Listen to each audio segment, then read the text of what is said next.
여러분, 이선을 기지 말라라는 바둑 격언 한 번쯤 들어보셨을 겁니다. AI 시대를 맞은 요즘에는 귀에 대한 패러다임이 완전히 뒤바뀌고 있는 그런 추세인데요. 삼삼과 이선을 두는 것이 요즘 바둑의 트렌드라고 할 수 있겠습니다. 자, 다음 장면도는 삼삼에서 침입을 했을 때 나타나는 형태인데 많이 보셨을 겁니다. 이제 이런 형태가 이제 예전 정석 책에도 문제로 많이 등장을 하는데요. 이렇게 이선을 기지 말라라는 겁니다. 하지만 이선을 기는 것이 결코 나쁘지 않다는 것을 제가 오늘 여러분들에게 말씀드리려고 하는데요.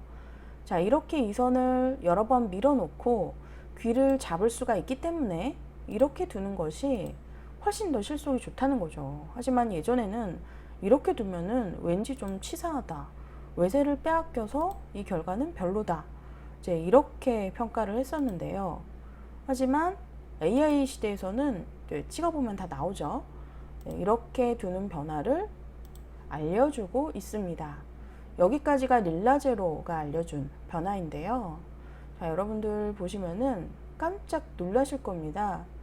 예전에는요, 제가 지금 사진을 띄웠는데 이 선을 밀어가는 수보다는 옆에 두 점에 그 코붙임을 하는 자리가 이제 급소로 알려진 자리였습니다. 네, 바로 이 형태를 두고 얘기하는 건데요. 이렇게 두면은요, 백이 잡아야 되는데 이렇게 막아서 외세를 쌓을 수 있다라는 그런 이론이 있었죠. 하지만 이제는 이 이론이 사라졌다고 봐야 되겠습니다. 딱 지금 보시기에는 백이 실속이 훨씬 더 좋기 때문에 흑의 불만이라는 거죠. 그러니까 좀 전에 보셨죠? 이렇게 확률이 벌써 10% 이상 차이가 나기 때문에 이 선을 기는 것이 정답이다 라고 할 수가 있겠습니다. 자, 또 다른 예 한번 보여드릴게요. 요즘 화점에서 삼삼으로 바로 들어가는 경우가 많은데, 자, 어느 한쪽으로 막겠죠. 물론 막는 방향은 배석을 보고 고려를 하셔야 됩니다. 예전에는 발전이 되는 쪽을 무조건 막아라 라는 이론이 있었는데 이제는 반대로 막는 경우도 의외로 많더라고요. 그 패러다임이 바뀌게 된 결정적인 원인이 있는데요. 그걸 알려드릴게요, 여러분.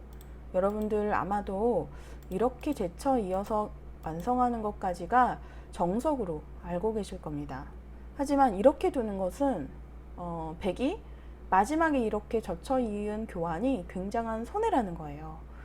오늘부로 이 정석은 잊으시길 바라겠습니다. 자, 이렇게 제쳐 있는 수가 굉장한 악수라고 이제 말씀을 드렸는데요. 그렇다면 이 제쳐 있는 교환을 생략하고 어디를 두어야 될까요? 지금 제가 그 3귀를 비워놓고 그 한쪽 귀에서만 변화를 전개하고 있는데 똑같은 형태에서 AI를 찍어봤더니 보시죠? 네, 물론 손을 빼는 것이 괜찮다고 나오는데 제쳐 있는 수는 예시에도 없고요.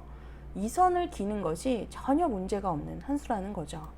특히 귀에서 돌이 이렇게 포진이 되어 있을 때는 이 자리가 전혀 문제가 없다라는 겁니다.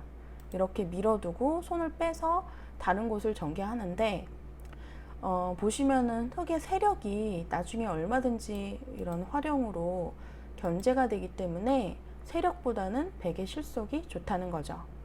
네, 이렇게 해서 이 선을 기지 말라라는 바둑 격언을 AI로 한번 파헤쳐 봤는데요. 여러분, 삼삼 트렌드인 거 아시죠? 삼삼과 더불어 이선 또한 트렌드라는 것 꼭 유념하시길 바랍니다.